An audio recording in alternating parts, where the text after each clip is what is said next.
Good evening all and welcome to another video on All Hail the Ale. Tonight we are going for another beer from the Tiny Rebel 9th birthday box. Which one is it? It's this one.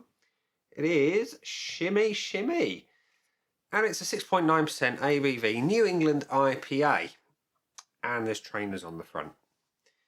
Not entirely sure what they're representing in this case, but that's what's there. It's typical kind of comedy, amusing artwork from Tiny Rebel. Yeah, there it is. And the tasting notes are interesting. I don't know if this is intended or what. I suspect probably not intended. Or maybe it is. You never know. Those are the tasting notes right there. Yeah, look at that. Look at that. I suspect it's unintentional, but it's amusing nonetheless. So, yeah, you got the usual water, malted barley, hops, yeast, possibly other things knowing Tiny Rebel. No. Oh, oats. Okay, we've got oats, so I expect a nice body on it. I would expect it in a New England IPA, actually, of course. And it does contain gluten, so there we go.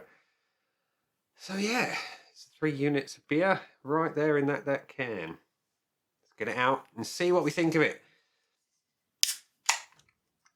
So the pour into the birthday glass is... Oh, that's disappointing. Where's the haze? I expect something from a New England. Okay, we've got a bit of a shit pour. No two ways about that. It's more head than it is beer. But look at it. There's no haze. There's nothing. It's... yeah.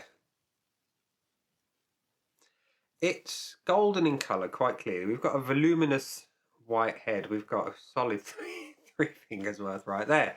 That's the only standout thing of the appearance. It's a monster head. Really disappointing that that's as clear as a regular run-of-the-mill Carling, dare I say. Not that I drink it, mind. But yeah, that's a disappointment to look at, I must say. Oh, well, let's have a whiff. Okay, it smells nice. Peachy, mango-y. Typical stone fruits of a New England. It's juicy, hoppy. You know, so the aromas are good. I will say that much. They're strong. And the scent is everything on that, you know, so far. It's a good smell. Very nice smell. Very tropical, very juicy.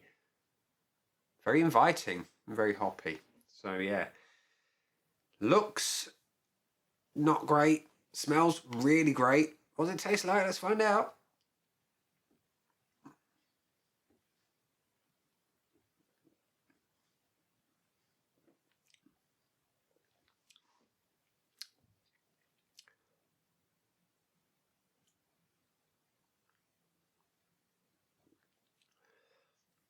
Okay.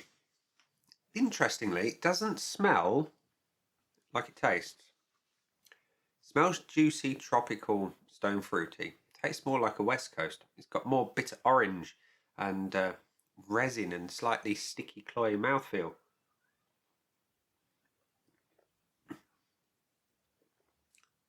Not what I expect from a New England. Tastes nice though. Body is light to medium. Mouthfeel is soft. It's not overly carbonated despite the appearance on the pour. And like I say, sticky orange, slightly bitter orange. More in keeping with the West Coast and the East. Does not taste like 6.9%. I will say. There's a subtle bitterness. Very hoppy, I will say. And it's nicely hopped. It's just not a New England IPA as we know it.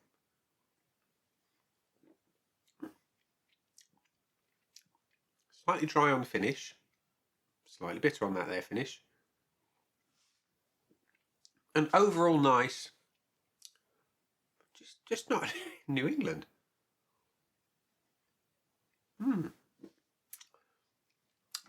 Yeah, interesting one that. Very interesting.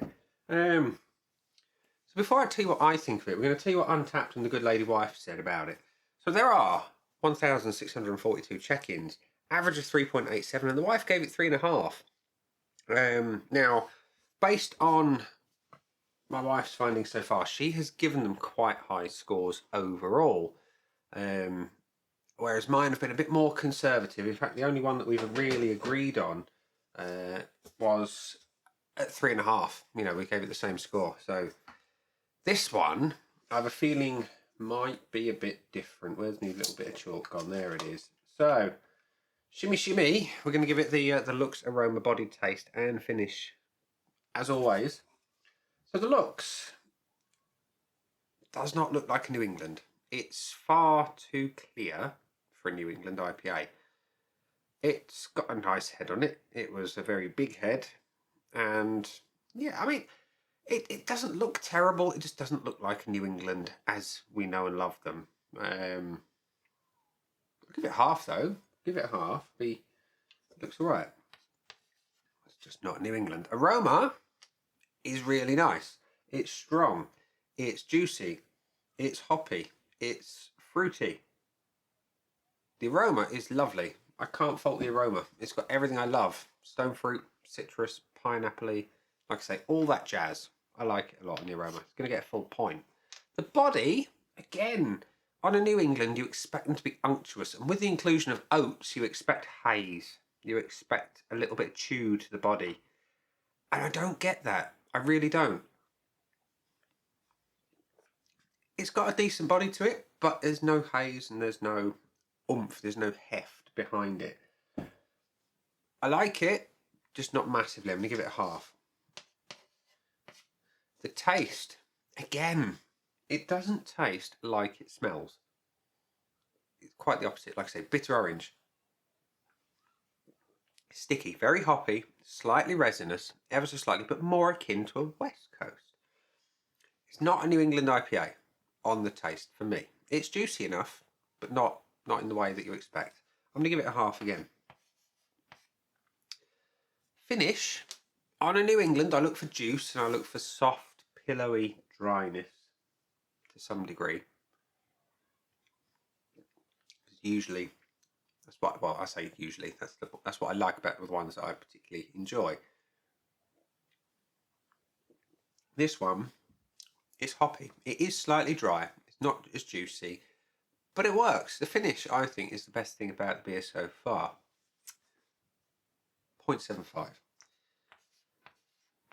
Which makes that, what, 1, 2, 2.5, 3.25 out of 5 on the Untapped scoreboard of joy. Which, again, is quite low, but when they tell me it's a New England IPA, I expect all the good things about New England IPA, and this sadly doesn't have New England IPA qualities about it. If you're looking for a slightly milder, lighter West Coast IPA, then Shimmy Shimmy is kind of thing that you'd be looking for. It's not a New England IPA.